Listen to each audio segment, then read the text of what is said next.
Expect your miracle. ഇന്ന് നിങ്ങളുടെ അത്ഭുതങ്ങളെ നിങ്ങൾ പ്രതീക്ഷിക്കണം എന്നാണ് പറയുന്നത്.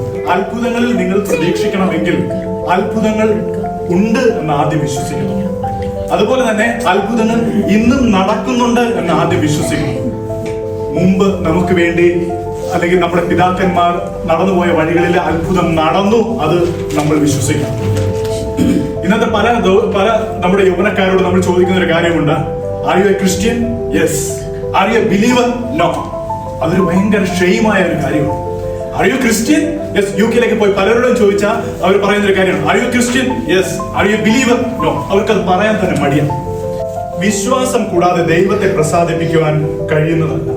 വിശ്വാസം കൂടാതെ ദൈവത്തെ പ്രസാദിപ്പിക്കാൻ കഴിയുന്നത് എബ്രായർ 11:6 ഇങ്ങനെ പറയുന്നു. അതുകൂടാതെ തൊട്ട് താഴോട്ട് ഇങ്ങനെ പറയുന്നുണ്ട്, ദൈവത്തിന്റെ അടുക്കൽ വരുന്നവൻ ദൈവം ഉണ്ട് എന്നും തന്നെ അന്വേഷിക്കുന്നവർക്ക് പ്രതിഫലം കൊടുക്കുന്നു എന്നും വിശ്വസിക്കേണ്ടതല്ലയോ.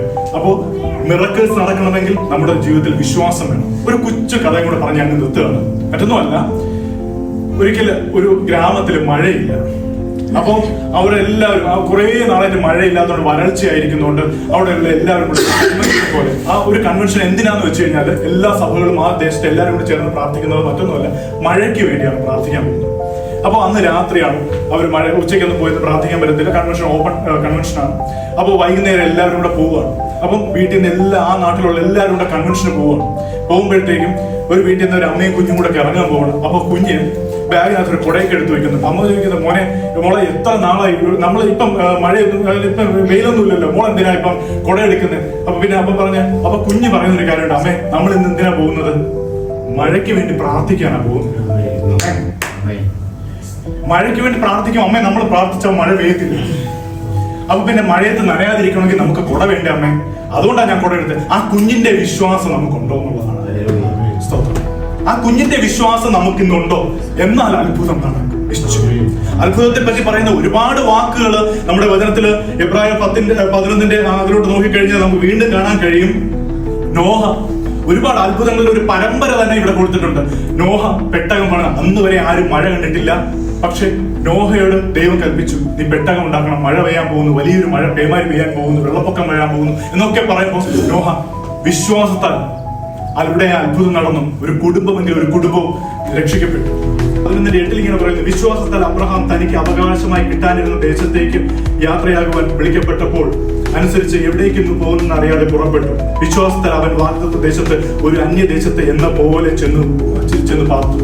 അബ്രഹാം തനിക്കുണ്ടായിരുന്ന എല്ലാം കളഞ്ഞിട്ട് ഉപേക്ഷിച്ചിട്ട് വിശ്വാസത്താൽ വാഗ്ദത്ത ദേശത്തും ഒരു പരദേശിയെ പോലെ അബ്രഹാം ജീവിച്ചു. അതുപോലെ തന്നെ സാറയുടെ കാര്യം പറയുന്നുണ്ട്. 11-ാം വാക്യത്തിൽ ഇങ്ങനെ പറയുന്നു, വിശ്വാസത്താൽ സാറയും വാഗ്ദത്തം ചെയ്തവനെ വിശ്വസ്തൻ എന്ന് എണ്ണുകയാൽ പ്രായം കഴിഞ്ഞിട്ടും പുത്രോത്പാദനത്തിന് ശക്തി പ്രാപിച്ചു. അവിടെ വിശ്വാസത്താൽ നമ്മൾ കാണുന്നുണ്ട് പിതാക്കന്മാരിൽ നടന്ന അത്ഭുതങ്ങൾ നമ്മൾ കാണുന്നുണ്ട്. അടുത്ത് വീണ്ടും പറയുന്നുണ്ട്, അബ്രഹാം താൻ പരീക്ഷിക്കപ്പെട്ടപ്പോൾ ഇസ്ഹാക്കിനെ യാഗം അർപ്പിച്ചു. ഇസ്ഹാക്കിൽ നിന്ന് അത് സ്വന്തം മകനെ ആദ്യജാതനെ യാഗം അർപ്പിക്കണമെന്ന് ദൈവം പറഞ്ഞപ്പോൾ അബ്രഹാം അവിശ്വസിച്ചില്ല, അവിടെയും വിശ്വസിച്ചു, കണ്ണുപൂട്ടി വിശ്വസിച്ചു. കാര്യം അതിനു മുമ്പ് ദൈവം പറഞ്ഞിട്ടുണ്ട്. എന്താ പറഞ്ഞിരിക്കുന്നത്? ഇസ്ഹാക്കിൽ നിന്ന് ജനിക്കുന്നവർ നിന്റെ സന്തതി എന്ന് വിളിക്കപ്പെടും.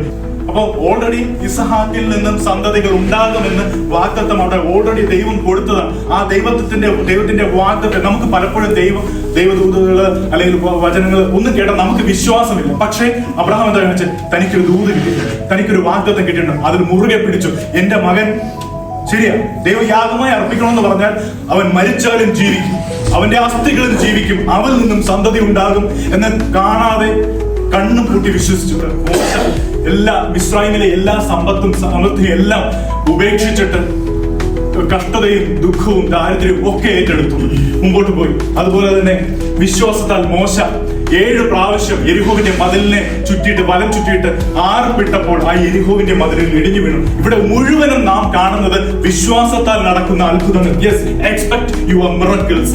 അതുപോലെ തന്നെ മറ്റൊരു കഷ്ടതയുടെ അവസ്ഥയും പറയുന്നുണ്ട്. 36-ാം വചനം ഇങ്ങനെ പറയുന്നു, വേറെ ചിലർ പരിഹാസം, ചമ്മട്ടി, ചങ്ങല, തടവ് ഇവയാലുള്ള പരീക്ഷ അനുഭവിച്ചു, കല്ലേറ് ഏറ്റു, ഈർച്ച വാളാൽ അറുക്കപ്പെട്ടു, പരീക്ഷിക്കപ്പെട്ടു, വാളാൽ കൊല്ലപ്പെട്ടു. യെസ്, ഇതും ഇന്നും വിശ്വാസത്താൽ നടക്കുന്നതാണ്. നമ്മളെ ആരെങ്കിലും ഒന്ന് കണ്ണുറുക്കി കാണിച്ചാൽ, ഒരു കാറ്റ് പെയ്താൽ, ഒരു മഴ പെയ്താൽ ഒലിച്ചു പോകുന്നവരാണ്. ഇതാണ് നമ്മുടെ ഓരോരുത്തരും പലപ്പോഴുള്ള വിശ്വാസം. ഞാൻ എല്ലാവരും എല്ലാം പറയുന്ന, നമ്മൾ ഒരു ബഹുഭൂരിപക്ഷം ഒരു ചെറിയൊരു ഭീഷണി വന്നു കഴിഞ്ഞാൽ നമ്മളെല്ലാം ഒലിച്ചു പോകും. പക്ഷെ ഇവിടെ എന്താ പറഞ്ഞിരിക്കുന്നത്? പരിഹാസം, ചമ്മട്ടി, ചങ്ങല, തടവ് ഇവയിലുള്ള പരീക്ഷ അനുഭവിച്ചു, കല്ലേറേറ്റു, ഈർച്ചവാളാൽ അറുക്കപ്പെട്ടു, പരീക്ഷിക്കപ്പെട്ടു, വാളാൽ കൊല്ലപ്പെട്ടു.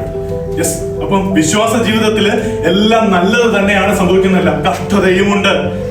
പക്ഷേ വിശ്വാസ ജീവിതത്തിൽ നമ്മൾ പ്രതീക്ഷിക്കാൻ, ഇതെല്ലാം ദൈവം നമ്മെ നടത്തി ആ അത്ഭുതങ്ങൾ, പിതാക്കന്മാരെ നടത്തിയ അത്ഭുതം നമ്മുടെ ജീവിതത്തിൽ നടക്കുമെന്ന് നാം പ്രതീക്ഷിക്കാൻ തയ്യാറായാൽ, വിശ്വസിക്കാൻ തയ്യാറായാൽ, യെസ്, ക്രിസ്തുവിൽ വിശ്വസിക്കാൻ തയ്യാറായാൽ, then expected your miracles. എനിക്കത് പറയാനുള്ളൂ. പിന്നെ നിങ്ങളുടെ ജീവിതത്തിൽ അത്ഭുതങ്ങൾ നടക്കും. അബ്രഹാമിനെ വഴി നടത്തിയ ദൈവം, മോശയെ വഴി നടത്തിയ ദൈവം നമ്മയും വഴി നടത്തുവാൻ ദൈവം ശക്തനാണ്. നമ്മുടെ പുതിയ തലമുറ ഇനിയെങ്കിലും ആർ യു എ ക്രിസ്ത്യൻ എന്ന് ചോദിച്ചാൽ yes, are you believer yes എന്ന് കുറച്ചുകൂടി ശക്തമായി പറയത്തക്ക നിലവാരത്തിൽ നമ്മെ ദൈവം ഓരോരുത്തരെയും സഹായിക്കട്ടെ എന്ന് പ്രാർത്ഥിച്ചുകൊണ്ട് ഞാൻ